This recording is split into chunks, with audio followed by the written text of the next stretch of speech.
मित्रों नमस्कार। मैं नाथ सुनांचली कथा कहानी और उपन्यास के साथ पुनः उपस्थित हूँ। मित्रों, आज से मैं प्रारंभ कर रहा हूँ एक नया उपन्यास चंद्रवदना। उपन्यास चंद्रवदना जिसे लिखा है राजकुमार कोरी राज ने। मैं उपन्यास प्रारंभ करने से पहले उपन्यास चंद्रवदना के बारे में लेखक क्या कहता है का वाचन करना चाहता हूं। विगत कुछ वर्षों से अभिलाषा थी कि आचार्य हजारी प्रसाद द्विवेदी के उपन्यास बाणभट्ट की आत्मकथा की भांति एक उपन्यास लिखूं। द्विवेदी जी का कहना था कि बाणभट्ट की आत्मकथा वास्तव में एक अधूरी कथा है जिसे उन्होंने संस्कृत से अनुवाद किया है। यह हर्षवर्धन के कालखंड की एक डायरी नुमा शैली की रचना थी। ठीक ऐसी ही एक काल्पनिक कथा को मैंने और 150 साल पुरानी ऐतिहासिक पृष्ठभूमि में बोने का प्रयत्न किया है, अर्थात लगभग 455 ईस्वी का, जब मध्य भारत में गुप्त वंश का बोलबाला था, जिसमें अनेक सत्य ऐतिहासिक घटनाओं का समावेश है जो उस कालखंड के परिवेश को दर्शाती है। अनेक प्राप्त शिलालेखों पर शोध करने पर भी इतिहासकारों में मतांतर है। अतः मैं इस कथा में यह दावा नहीं करता कि सारे तथ्य तर्क वितर्क की दृष्टि पर खरे उतरेंगे। कुछ स्थानों एवं नदियों के नाम कालांतर में बदल गए हैं, किंतु उनमें भी मतभेद है। अतः कुछ स्थानों के नाम मैंने काल्पनिक गढ़ लिए हैं। यह कथा के मूल उद्देश्य में पाठक को आज से 1500 वर्ष पुराने भारतवर्ष की परिस्थितियों से अवगत कराना भी है। सामाजिक कुरीतियाँ तथा उसमें नारी की स्थिति का वर्णन भी है। प्रेम, लज्जा, सौंदर्य तथा ज्ञान को एक विशिष्ट परिवेश में ढाला गया है जो उस कालखंड की एक कल्पना मात्र है। इसके लिए मुझे बहुत से शोधकर्ताओं की सहायता मिली। कुछ आलेख गूगल देवता ने भी उपलब्ध करवाए। गुप्तकालीन भारतवर्ष के परिवेश को समझने के लिए आचार्य चतुर्सेन की कृति वैशाली की नगरबधू जैसी रचनाएं भी सहायक सिद्ध हुईं, जो इस युग से भी 1000 वर्ष प्राचीन कालखंड में पिरोई गई हैं। अनेक तत्सम शब्दों के स्थान पर तद्भव शब्दों के प्रयोग से मैंने कथा को प्रवाहमयी बनाने की चेष्टा इस प्रकार की है कि उसका रस भी बना रहे और भाषा भी परिवेश एवं काल के समर्थन में खड़ी दिखाई दे। भारतवर्ष की भौगोलिक दशा में भी अनेक परिवर्तन हुए हैं। एक भूवैज्ञानिक के आंकड़े के अनुसार नदियों में प्रतिवर्ष 8% की गिरावट हो रही है। अनेक नदियां विलुप्त हुई हैं तो कुछ के स्वरूप लुप्त प्राय हैं। कुछ नदियों के मार्ग तक बदल गए होंगे, इससे भी इनकार नहीं किया जा सकता। अतः इस कथा में प्रसिद्ध नगरों के आधार पर रास्तों की कल्पना की गई है जो आज के रास्तों की अपेक्षा बिल्कुल सीधे हुआ करते थे, क्योंकि यात्रा में नदियों को पार करना एक सामान्य घटना हुआ करती थी। मैं इस बात को भली भांति समझता हूं कि ऐतिहासिक चरित्र को धार्मिक पात्र के चरित्र की तरह तोड़ा मरोड़ा नहीं जा सकता। इसलिए इस काल्पनिक कथा में प्रवेश करते हुए ऐतिहासिक पात्रों को मैंने कल्पना शक्ति से बहुत कम छूने का प्रयास किया है। कुरीतियों के दमन हेतु अनेक चरित्र समय समय पर जन्म लेते रहे हैं। काल्पनिक नायक चारुदत्त भी एक विशिष्ट चरित्र का सामान्य ब्राह्मण व्यक्ति है, जिसकी श्रद्धा सनातन पंथ के साथ बुद्ध और महावीर में भी है। वह कर्म में विश्वास रखने वाला गंभीर व्यक्ति है।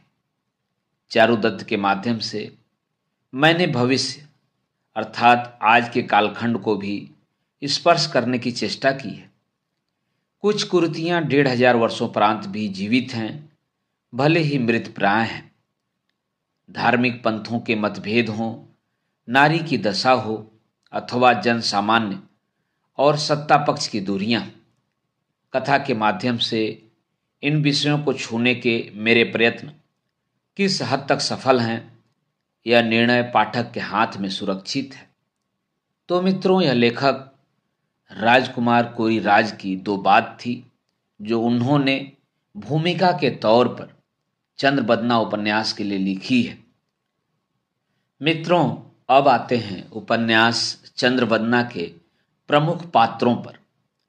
इसमें प्रमुख पात्र है भूमिसेन, तात्कालिक मालवराज सामंत, चक्रपालित, गिरिनगर पुरपाल, प्राणदत्त, सौराष्ट्र महानायक, पूर्व सेनापति, प्रमुख सलाहकार, चक्रपालित के पिता, राज्यवर्धन, चित्रगण पुरपाल, बंधु वर्मा, मालवराज सामंत, कुमारगुप्त, विक्रमदित्य के पुत्र और स्कंदगुप्त के पिता, गोविंदगुप्त, कुमारगुप्त के सौतेले भाई, मालव प्रांत के राज्यपाल, पट्टम महादेवी, ध्रुव स्वामिनी कुमारगुप्त की माता, सप्तशील, चारुदत्त के बहनोई।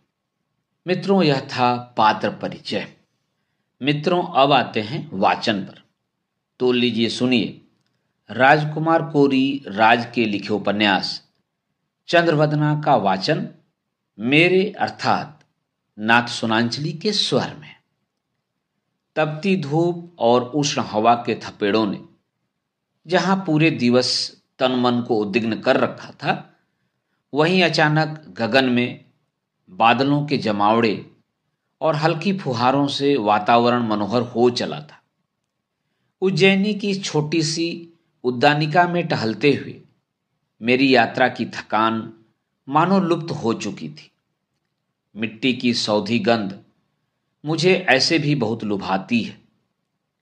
उद्यानिका की इस हरी एवं गीली धूप पर मैं नंगे पांव चलने का लोभ संवरण नहीं कर पा रहा था। अतः मैंने जूतियों को एक ओर उतार कर घास पर चलना आरंभ कर दिया। उद्यानिका में चहल पहल बढ़ रही थी, क्योंकि दिवस का चौथा प्रहर समाप्त होने को था।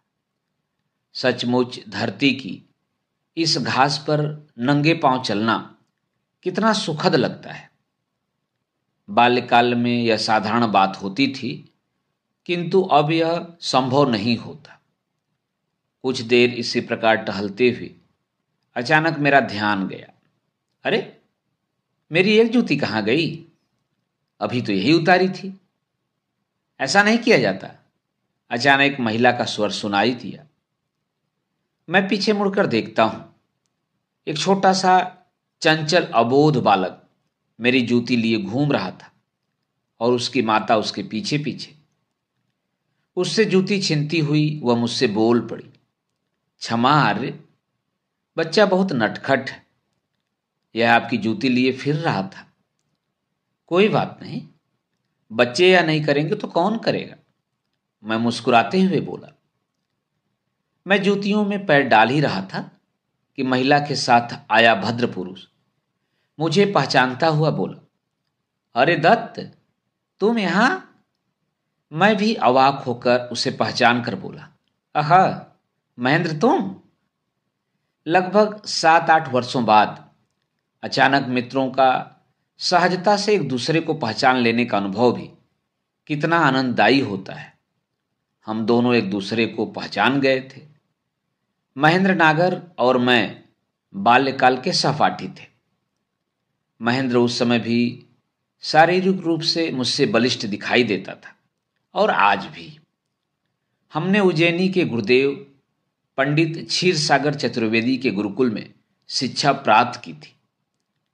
गुरुदेव की शिक्षा पद्धति तक्षशिला की प्रणाली पर आधारित थी, क्योंकि उनकी कई पीढ़ियों ने तक्षशिला में अध्यापन का कार्य किया था। हम दोनों बाल सखा एक दूजे से मिलकर हर्षित थे। महेंद्र ने अपनी पत्नी दीपशिखा से मेरा परिचय करवाया, जो अब उसी नटखट बाल गोपाल को गोद में लिए खड़ी थी। दत्त, तुम कैसे हो? कहाँ हो? क्या करते हो?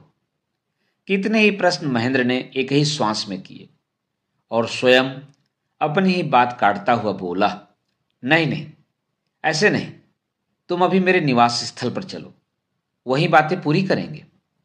मैंने थोड़ी असमर्थता दर्शाई, किंतु मुझे भी तो महेंद्र से यह सब कुछ जानने की उतनी ही उत्सुकता एवं लालसा थी। इसी समय छाए बादलों ने पानी की बड़ी बड़ी बूंदें बरसानी आरंभ कर दी थी। चूंकि मैं उज्जैनी में 3-4 दिवस और रहने वाला था, अतः मैंने उससे उसके निवास का पता लिया और कल दूसरे प्रहर में आकर मिलकर बहुत सी बातें करने का आश्वासन दिया। अगले दिवस मैं महेंद्र नगर के निवास पर था। आओ दत्त, इसे पहचानते हो? महेंद्र पूर्व से ही उपस्थित एक मित्र की ओर संकेत करता हुआ बोला। अरे रमाकांत, तुम? मेरे मुख से सहसा निकल पड़ा। रमाकांत मुझसे लिपट गया। यह भी हमारा बाल सखा था। यहाँ रमाकांत की पत्नी वैजंती भी उपस्थित थी, क्योंकि रमाकांत और महेंद्र पड़ोसी थे। हमारे गुरुकुल का कौन कौन है उज्जैनी में? मैंने पूछा। उज्जैनी में तो कोई नहीं, हम दोनों ही हैं। हाँ, दसपुर में विशाख दत्त है, ऐसी सूचना मिली है, मगर उससे कभी मिलने का कोई अवसर नहीं बना। मैं विशाख दत्त से मिलता रहा हूं, मैंने बताया। वह दंडपाशिक विभाग अर्थात पुलिस विभाग में अधिकृत कर्मचारी है। कुछ जलपान की औपचारिकताओं के साथ साथ हम तीनों मित्र वार्तारत थे। वाक्पटु होने के कारण मैंने मित्रों से कितनी ही जानकारियां प्राप्त कर ली थी। महेंद्र अब एक अध्यापक था जो अनेक वर्षों से उज्जैनी में था, जबकि रमाकांत की अपनी एक दुकान थी। रमाकांत भी अब 2 बच्चों का पिता था, तो महेंद्र नागर का भी एक पुत्र था जो इस समय मेरी गोद में बैठा था, क्योंकि मैं उसके लिए कुछ खिलौने और नवीन वस्त्र जो लाया था। हमसे तुमने सब कुछ पूछ लिया दत्त, किंतु तुमने अब तक स्वयं के विषय में कुछ न बताया। रमाकांत बोला। तुम्हारी वेशभूषा अभी गुरुकुल जैसी है। गुरुदेव की ही भांति चंदन, तिलक, कौटिल्य जैसा केशहीन सिर एवं पृष्ठ कपाल पर लटकती एक शिखा। निश्चित ही तुम किसी धार्मिक प्रयोजन से यहां उपस्थित हो। अब कुछ कहो भी। महेंद्र कुछ उत्साहित होकर बोला। तुम दोनों मित्रों ने मुझे बोलने ही कब दिया? मैं हंसकर बोला। मित्रों, मेरी कथा कुछ माह पूर्व तक कुछ और थी, किंतु विगत 2 माहों ने मेरे जीवन की दिशा और दशा ही बदल दी है। ऐसा क्या हुआ दत्त? हम पूरा वृतांत सुनना चाहते हैं, रमाकांत बोला। और हम भी, बीच में भात्री जाया वैजंती बोली, किंतु भोजन के पश्चात। हाँ वैजंती, यह तो तुमने उचित कहा, किंतु हम बाल शाखाओं की वार्ता के बीच तुम्हारा क्या कार्य? रमाकांत ने छेड़ते हुए कहा। मुझे भी कौतूहल है कि दत्त भैया के जीवन में ऐसा क्या घटित हुआ है। दीप शिखा ने भी वैजंती की बात पर हामी भरी। अच्छा ठीक है दत्त, हम पहले भोजन करेंगे, तत्पश्चात आरंभ से हम सब तुम्हारी कथा सुनेंगे, रमाकांत बोला। भोजन करते हुए महेंद्र ने बताया कि गुरुदेव क्षीरसागर जी प्रयाग जाकर बस गए थे। उसके बाद उनका कोई समाचार नहीं मिला, किंतु उनके ज्ञान के सम्मुख अध्यापक होकर भी वह स्वयं को उनका शतांश भी नहीं पाता। क्या अश्वारोहण, क्या अस्त्र शस्त्र विद्या, क्या तैराकी, क्या मल्ल विद्या और क्या वेद पुराणों शास्त्रों का ज्ञान।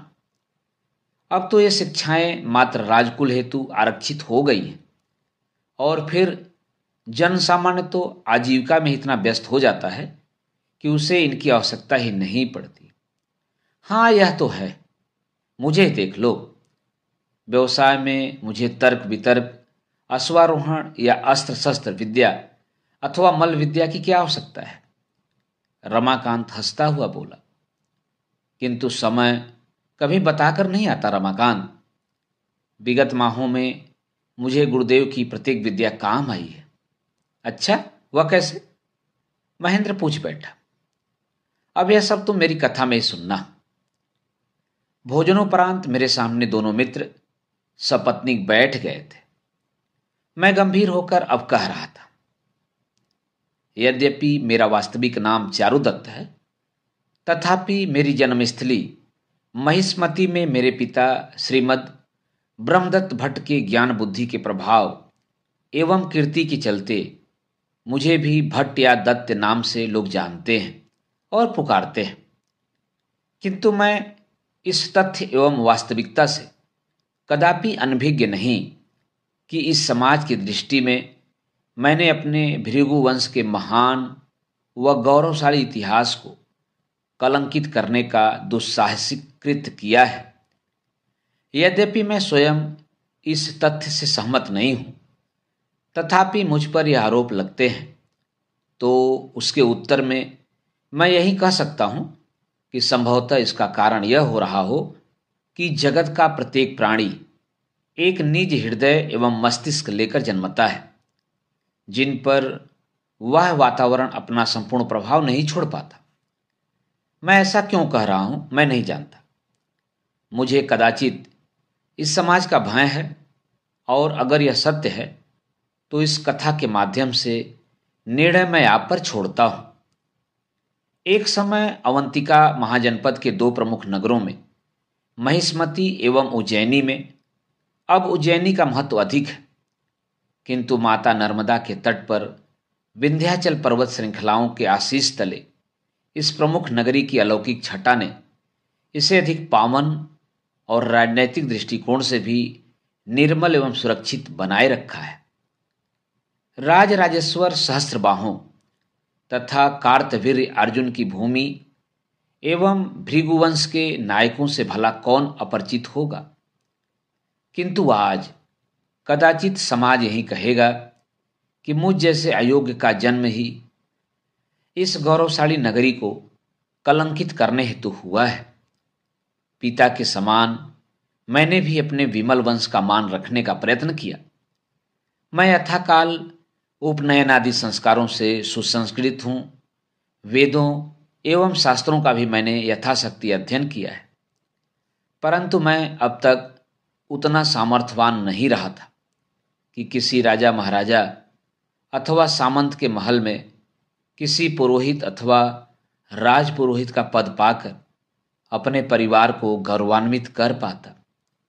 फिर भी पिता की तरह एक मर्मज्ञ कथावाचक, धार्मिक मांगलिक क्रियाकलाप एवं अनुष्ठानों को संपन्न करवाने में अब मेरा भी नाम नगरी में विख्यात था।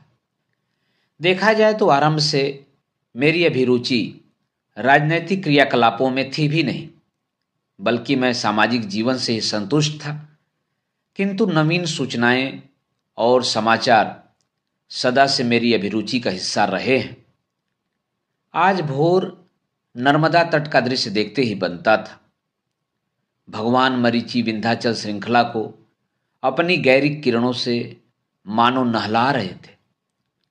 नभमंडल में दिग्बधुएं प्रकाशमान होकर अगड़ाई ले रही थी। खग समूह अपने पंखों को परखने के प्रयास में अकारण ही उड़ान भरने लगे थे। उनके कलरव मानो मधुर गान में परिवर्तित होकर दिग्दिगंत को गुंजायमान कर रहे थे। मैं भी स्नानादि से निवृत्त होकर अपने पूजा पाठ में लीन हो गया। इस अलौकिक भोर का आनंद और बढ़ गया जब मेरे बाल्यकाल के एक मित्र विशाख दत्त का आमंत्रण संदेश मुझ तक पहुंचा। यद्यपि महिष्मति के समीप ही उसका नगर दसपुर था एवं मालव प्रदेश के अंतर्गत ही आता था, तथापि वहां की शासन व्यवस्था कुछ निम्न स्तरीय थी। इसका एक बड़ा कारण मालव का अयोग्य अधिपति सामंत भूमिसेन था, जो वाकाटक वंश से संबंध रखता था। यह समय एक संधि काल का था, जब महाराज धीराज कुमारगुप्त का भारतवर्ष में बोलबाला था और कुछ साम्राज्य थे जो अब अपने अस्तित्व को तलाश रहे थे। उनमें वाकाटक, मौखरी आदि उल्लेखनीय हैं, किंतु कुछ राजाओं ने गुप्तों की अधीनता स्वीकार कर ली थी।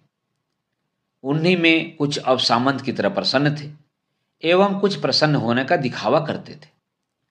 सिर्फ पुष्यमित्र ही थे जो महाराज धीराज कुमार गुप्त के लिए निरंतर एक चुनौती बने हुए थे, और युवराज भट्टारक स्कंदगुप्त पुष्यमित्रों को अपने पांव पसारने के लिए उतनी भूमि भी देने के लिए तैयार न थे जितनी वे अग्रहार अर्थात प्रदत्त अनुदान भूमि में ब्राह्मणों को दे दिया करते थे।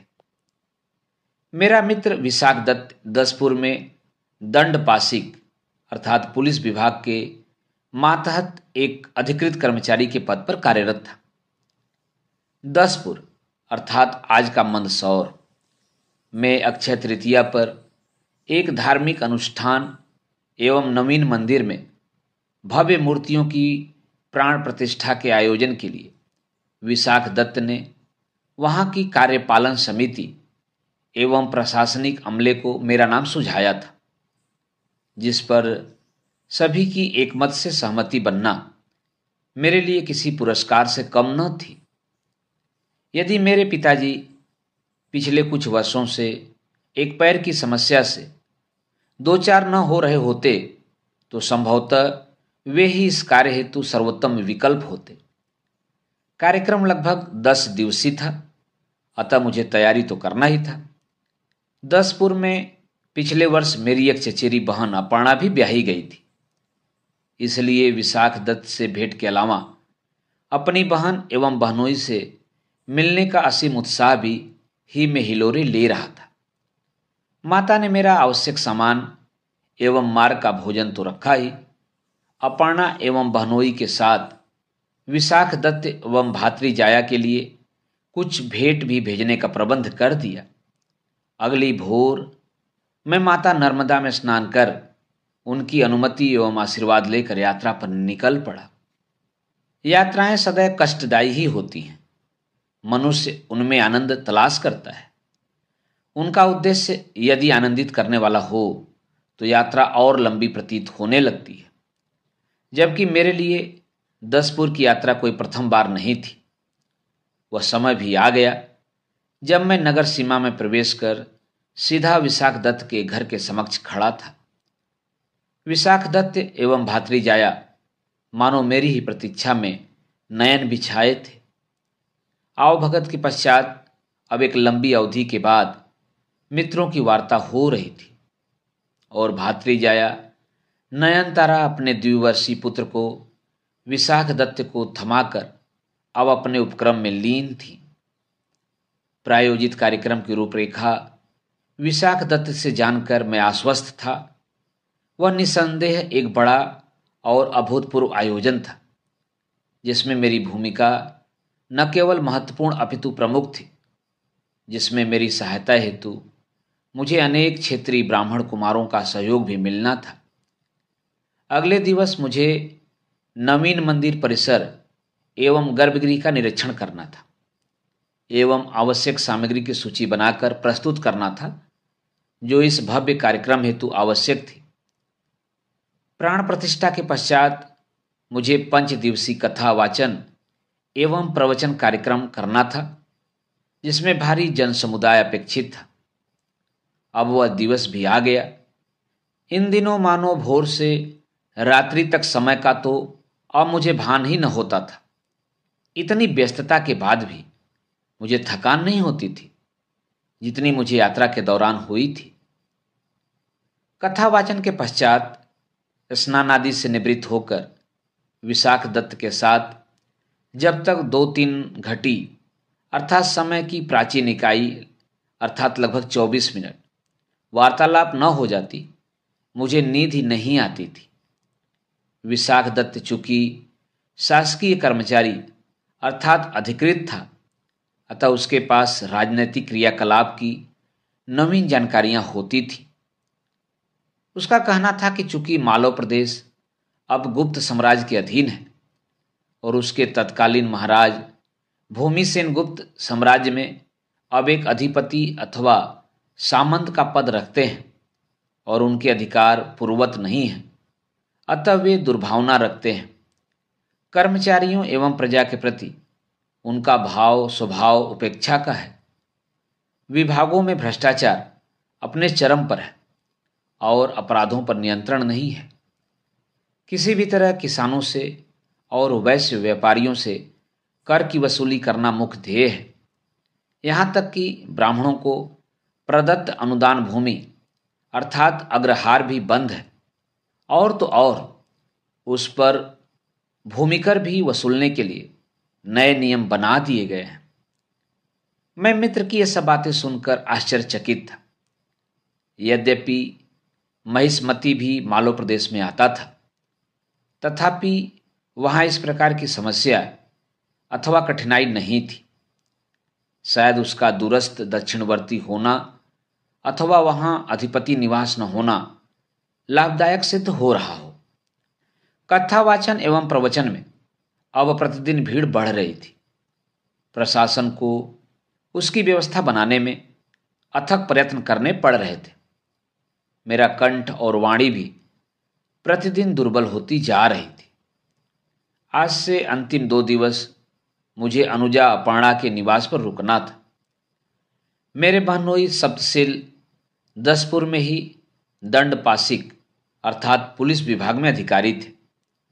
उनसे हुई वार्ता का परिणाम भी यही निकला कि प्रशासन व्यवस्था भ्रष्ट और निकम्मी है, और तत्काल उड़ती हुई अपुष्ट सूचना यह है कि संभवतः महाराज धीराज कुमारगुप्त का पुष्यमित्र से युद्ध के दौरान निधन हो गया है, और युवराज भट्टारक स्कंदगुप्त महाराज धीराज के पद पर आसीन होने वाले हैं। किंतु उनका हठ है कि अभी यह सूचना छुपाई जाए, क्योंकि पुष्यमित्र अब पराजय की कगार पर खड़ा है। अतः इस विजय के साथ ही वे पदभार ग्रहण करेंगे। यही कारण है कि सामंतों से भी अतिरिक्त बल बुलवाया गया है, और इसी प्रयोजन हेतु मुझे कल ही पाटलिपुत्र के लिए निकलना होगा। कुमारगुप्त का निधन अगर यह सत्य है तो साम्राज्य ने एक महान राजा खो दिया। काश यह सत्य न हो। अगले दिवस जैसे सूर्य देवता ने अपना प्रकाश मध्यम किया और ज्योत्सना को पधारने का आग्रह करने हेतु गोधूली बेला को आमंत्रित किया, मैंने भी कथा का उपसंहार एवं सार कहते हुए वाचन समाप्त किया। अंत में अनेक आरतियों, स्तुतियों एवं ईश्वर के जय निनाद से संपूर्ण नगर गुंजित हो गया। नगरवासियों ने अपने अपार स्नेह और सम्मान के साथ इस दरिद्र ब्राह्मण की झोली दान दक्षिणा से भरकर इस बात का प्रमाण दिया कि अभी लोगों में धर्म के प्रति गहरी आस्था है। दान में एक घोड़ा गाड़ी, गाय, स्वर्ण रजत आभूषण, अन्न, तिल, वस्त्र, कलश, दिनार और रुपयक भी प्रचुर मात्रा में था। आज मेरे बहनोई सप्तशील जी मुझसे क्षमा मांगते हुए पाटलिपुत्र की ओर प्रस्थान कर गए। सायंकाल भोजन करते हुए अपर्णा मेरे पास बैठकर कथासार पर मेरी विद्वता की प्रशंसा के पुल बांधे जा रही थी, और मैं मुदित हो रहा था। तभी विषयांतर करते हुए अपर्णा बोली, भैया 2 दिवस हुए एक स्त्री बार बार आपसे मिलने के लिए आपके पास आने का प्रयत्न करती है, किंतु भीड़ के कारण असहजता अनुभव करके वापस चली जाती है। अच्छा, कौन है वह?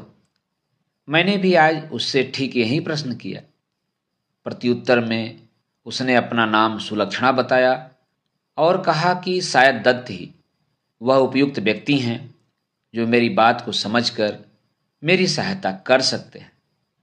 कैसी सहायता अनुजा? मैंने भी उससे यही पूछा और उसे बताया कि मैं दत्त की भगिनी हूँ। उसने तुरंत मुझसे पैर पकड़कर विनती की कि मैं दत्त से उसकी भेंट करवा दूं। यह किसी के जीवन और मरण का प्रश्न है। मैं भोजन समाप्त कर अन्य देवता को प्रणाम करते हुए उठा और बोला, कितनी विचित्र बात है कि मैं उन्हें नहीं जानता, किंतु उनकी मुझसे अपेक्षा है कि मैं किसी के जीवन मरण हेतु उत्तरदायी हो सकता हूं। तुमने क्या कहा अनुजा? मैंने उन्हें कल दूसरे प्रहर में यहां बुलाया है, तुम मिलोगे ना? मुझे वह सच्चाई की मूरत लग रही थी। ठीक है, मैं कल तो यही हूं, अगले दिवस महिष्मति को प्रस्थान करूंगा। अपर्णा चिढ़कर बोली, वापसी की इतनी शीघ्रता क्यों भैया? मेरे विवाह के पश्चात आपके आगमन का यह प्रथम अवसर है। बल्कि कुछ दिन आपकी आवभगत के बाद मैं भी आपके साथ महिष्मती चलूंगी, क्योंकि आपके बहनोई जी मुझे इसकी अनुमति दिए गए हैं। जब वे लौटेंगे तो मुझे महिष्मती से साथ लौटा लाएंगे। अच्छा, तो पूरी योजना तैयार है बहन जी की? मैं मुस्कुराते हुए बोला, चलो कल उन देवी से भी मिल लेते हैं। अगले ही दिवस मैं पूजा पाठ से निवृत्त होकर घर ही में बैठा कुछ अध्ययन कर रहा था। तभी आंगन से अपर्णा ने पुकार लगाई, भैया बाहर आइए, देवी सुलक्षणा आई हैं। मित्रों, अभी आप सुन रहे थे उपन्यास चंद्रवदना, जिसे लिखा है राजकुमार कोरी राज ने। मित्रों, उपन्यास चंद्रवदना के आगे के भागों का वाचन आप मेरे वाचन के दूसरे क्रम में सुन सकते हैं।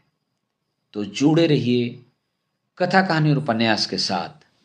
धन्यवाद। नमस्कार।